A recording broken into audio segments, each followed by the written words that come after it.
Hey, this is Lara, and this is my read aloud, and I'm going to be doing the Practically Perfect Pajamas by Eric Brooks.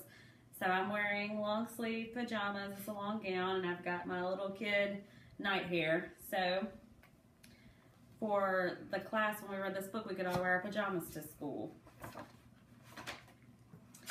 The Practically Perfect Pajamas. Percy loved his fitted pajamas more than anything else in the world.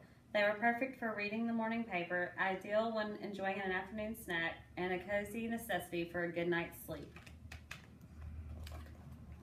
His pajamas protected his beautiful white coat from icicles between his toes, from spills when he was clumsy, and from too much shivering while he was taking a nap. Unfortunately, Percy's PJs were only practically perfect. Not everyone liked his pajamas as much as he did. "Hey, fancy pants," said one bear. "Where's the circus?" said another.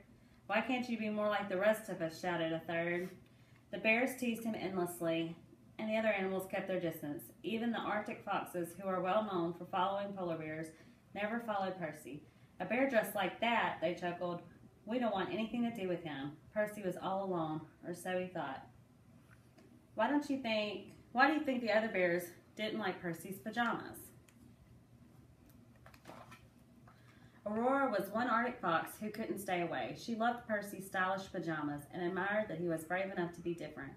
"I don't care what anyone else thinks," she said. "There's nothing silly about Percy or his PJs." One morning, Percy decided that he'd had enough. "My pajamas are great," he sighed, "but this teasing has got to stop. Practically perfect just isn't good enough." Reluctantly, he boxed up his pajamas and put them away forever. "Perhaps now the others will like me," he said to himself, and headed outside. If you were Percy, would you have quit wearing your pajamas? Aurora was surprised when Percy appeared without his PJs. "What can he be up to?" she said to herself. "I better keep an eye on him today." A lifetime in fitted pajamas had not prepared Percy for his new journey into the Arctic. He waded through several icy pools of melting snow. "This isn't so bad," he said, shivering even though his tender feet were suffering. "Ouch," he yelped. The soft furry pads and the hair between his toes froze quickly to the ice. "Hey, can anybody help me?" Percy called out. "My feet are stuck." Several bears glanced in his direction, but no one came to his rescue. Instead, they simply shook their heads and wandered away. "I wouldn't be here right now if I had my PJs," Percy whimpered. After several painful tries, he wrenched his feet loose and retreated to his den. While his paws were thawing, Percy tried to cheer up over a late morning snack. He was feeling much better until he accidentally bumped his cocoa. The thick chocolate syrup erupted from his mug and landed right in his lap, leaving a giant stain on his beautiful white coat. "How can this be happening?" he said. "This is supposed to be a perfect day." Percy grabbed a brush and scrubbed his fur, trying to get clean. It was impossible work. The scrubbing only spread the cocoa deeper into his coat. Exhausted, he slumped to the floor. "I think I need a good nap," he said.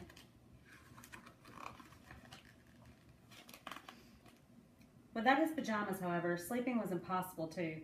No matter what, left side, right side, upside, or downside, Percy could not get comfortable.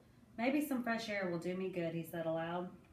As he lumbered toward the door, Percy paused in front of a mirror. He hardly recognized himself.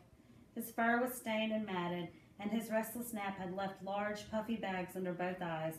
Out of habit, he looked around for his favorite flannel pajamas. "No," he muttered, shaking his head, "I don't need them."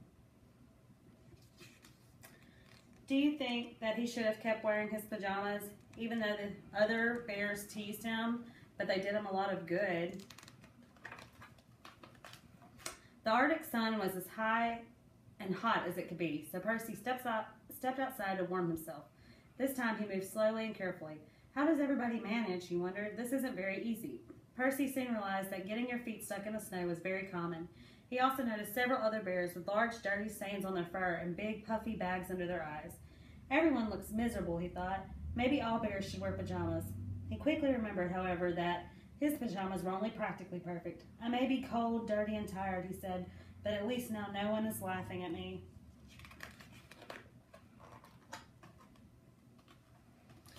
With renewed hope, Percy ran into a large crowd of bears, roughhousing at the edge of the ice. "Hey, Percy," one of the older bears shouted, "where are your star-studded, flannel-footed PJs? Did you lose them?" "No," said Percy. "I decided not to wear them today. My oh my, mocked the oldest. Percy's finally got to act like a real bear. But I am, Percy hesitated. I am a real bear. At least you're finally acting like one, said the others. Come along and play with us today. Percy smiled. Perfect, he thought. I'm part of the group. He bounced back and forth, grinning from ear to ear. What are we playing? He asked. Freeze tag, leapfrog, duck, duck, goose? The bears circled quietly, and Percy waited.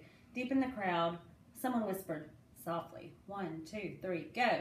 Suddenly, Percy felt a powerful shove from behind and went tumbling toward the icy Arctic water. He barely had time to brace himself before the bitter cold seized him from nose to tail. Stunned, Percy quickly gathered himself and swam to the surface. The other bears were laughing and pointing. Pretty fun game, huh, Percy? Said the biggest bear. Where are your waterproof PJs when you really need them? Percy was crushed. I guess they just don't like me, he said, sinking into the slushy ice and dragging himself ashore. Never in his life had he been so cold and wet and lonely. All he could think about was the warmth and comfort of something friendly and familiar. Do you have something that you like that makes you different, that other people maybe don't understand about? Looking up, Percy realized that he wasn't alone. Go on, Fox, laugh away, he said. I must be quite a funny sight. But Aurora didn't laugh. Hello, Percy, she said. My name is Aurora. You don't know me, but I've been watching you for a long time. I miss seeing you in your splendid pajamas. You do? Percy answered. Yes, of course, Aurora chimed. The other bears are too dull. You always seem so happy in your PJs. I can't imagine why you'd go anywhere without them. They fit you perfectly. Well, thank you, said Percy. I thought the others might like me better if I didn't wear them. Oh, Percy, said Aurora.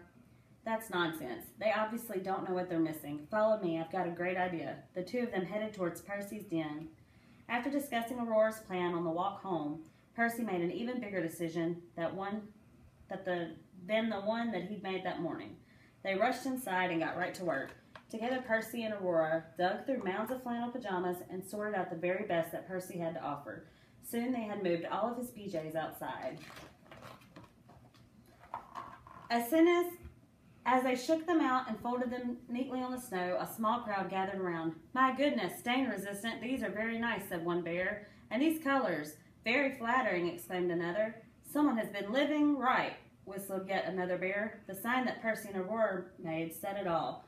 And right here, this sign says, a day spent in these perfect pajamas is far better than a day spent without them, even if you do look a bit silly sometimes. So all of the bears started wearing pajamas. Slowly but surely, the bears helped themselves. As Percy slipped once again into his own favorite pair, he knew Aurora was right. Warm, happy, and wrapped in footed flannels, the two new friends looked proudly at the scene. So much for practically perfect, said Percy. These PJs are positively perfect. I think this is a really great story because it teaches children that it's okay to be different. I have a couple more questions I would ask them after the story. I would ask them if they thought Percy would end up wearing his pajamas again if Aurora the fox hadn't encouraged him. And I would also ask them why they think sometimes kids and even adults bully other people and what they think about that. That's it. Thank you.